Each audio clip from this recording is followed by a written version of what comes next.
It was an ordinary evening in the sleepy town of Haven's Edge. The sun dipped below the horizon, painting the sky in hues of orange and purple. The air was crisp and the townsfolk went about their routines, unaware that this night would change their lives forever. Out in the open fields that bordered the town, a farmer named Elias tended to his sheep. The animals were restless, bleating nervously as if sensing an approaching storm. Elias glanced at the sky but saw nothing unusual. He shrugged it off and continued his work. Moments later, the sheep bolted as a strange hum filled the air. It wasn't loud, but it was deep and resonated in Elias's chest, as if the earth itself was groaning. Startled, Elias looked up and froze. A brilliant light, unlike anything he had ever seen, pierced the heavens. It was not a shooting star or an aircraft. It was something otherworldly. The light moved with purpose, slowing as it descended toward the fields. As it approached, the hum grew louder, and the ground beneath Elias trembled. He stumbled backward, eyes wide, as the source of the light came into view. Hovering just above the ground was an enormous spacecraft, metallic and sleek, its surface shimmering with colors that seemed to shift and ripple like liquid. It was silent now, the hum replaced by an eerie calm.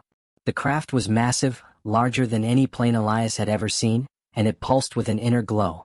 Strange symbols, unlike any language he recognized, glowed faintly along its hull.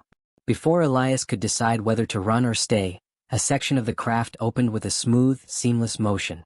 From within, a soft, ethereal mist poured out, catching the light and refracting it in dazzling patterns. Shadows moved within the mist, and then they emerged, three beings tall and slender, their forms humanoid but unmistakably alien. Their skin was pale, almost translucent, and their eyes were large and dark, exuding an intelligence that felt both ancient and advanced. They wore no visible clothing, yet their bodies were adorned with intricate, glowing patterns that seemed to shift and pulse with their movements. They glided forward, their feet barely touching the ground, and stopped a few paces away from Elias.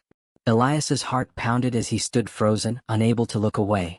One of the beings raised a long, delicate hand and made a gesture, a combination of movements that seemed both a greeting and an invitation.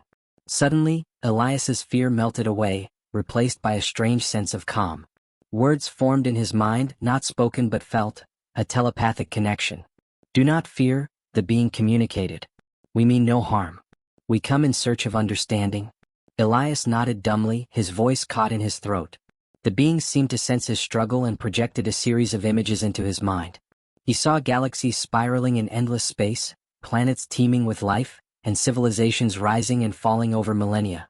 He understood in that moment that these beings were explorers, traveling through the cosmos to learn and share knowledge.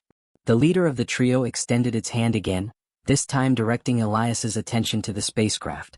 A section of the hull became transparent, revealing an interior filled with wonders beyond comprehension. Strange, glowing orbs floated in mid-air, pulsing with energy. Walls seemed to shift and reconfigure themselves as if alive. Elias felt a pull, an invitation to step inside. Summoning his courage, he took a tentative step forward. As his foot crossed the threshold, he was enveloped by a warm, tingling sensation. The interior of the ship was vast, far larger than it appeared from the outside, a feat that defied all logic. The beings guided him through the craft, showing him marvels he couldn't begin to understand. Holographic star maps, devices that emitted sounds and light in perfect harmony, and containers holding samples of flora and fauna from distant worlds. Hours passed, though it felt like mere moments. The beings shared fragments of their knowledge, images, and emotions, each one expanding Elias's understanding of the universe. They showed him the fragility of Earth, the interconnectedness of life, and the importance of preserving harmony in the cosmos. Finally, the beings led him back to the entrance. Elias stepped out, the cool night air grounding him once more. The craft began to hum softly, the sound resonating deep within him. The beings raised their hands in farewell, and the mist enveloped them as they retreated into the ship. The opening sealed seamlessly, and the craft began to rise. Within seconds, it shot into the sky, disappearing in a streak of light. Elias stood there for a long time, staring at the empty sky. The experience felt like a dream, yet the impressions in his mind were vivid and undeniable. He returned to his home, but he was forever changed. The knowledge he had gained weighed heavily on him, and he struggled with how to share it with a world that might not believe him. As the days turned into weeks, Elias began to notice subtle changes in himself. His senses were sharper, his understanding deeper. Plants seemed to respond to his presence. Animals trusted him instinctively, and his mind felt clearer than ever before. He realized that the encounter had left him with a gift, an awareness of the delicate balance of life and a responsibility to protect it. Elias dedicated the rest of his life to environmental conservation and fostering understanding among people.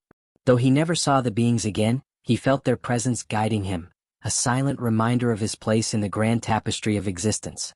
The story of that night became a legend in Haven's Edge, whispered among townsfolk as a tale of wonder and possibility. But for Elias, it was more than a story, it was a calling, a testament to the boundless mysteries of the universe.